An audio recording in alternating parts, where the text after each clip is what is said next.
On utilise les deux micros. Good evening, ladies and gentlemen. It's wonderful to be back in Hong Kong. Obviously, with Sotheby's Wine Auctions, it's become my second home, much to my husband's disappointment in some ways. He's seeing even less of me, but I hope I can bring him over more often.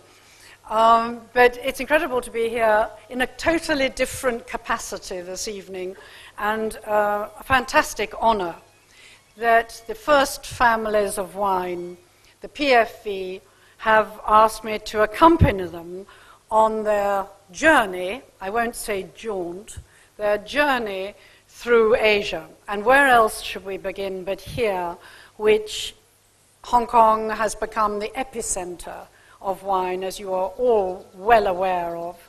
And this is immensely exciting, and I have to say it's very far-reaching of your government in the various actions you took to make it this way. But it is a fantastically vibrant city for wine now. I have to say, with the PFV, with this wonderful collection of 11 houses, it is like having the dream team, or if you were in the theatre, you would say the dream cast. You've got these family owners of some of the world's most legendary wines, in some cases mythical, wineries that have been in existence in most cases for generations and often for centuries, and now and again a little more recent, but have come into this family because of the extraordinary quality of wines that they're making. And I think that today, with so many huge corporations now in our wine industry, I don't like calling it an industry, but that's where we are at these days, these huge international, sometimes, corporations and companies, it is still absolutely necessary to have these great family estates.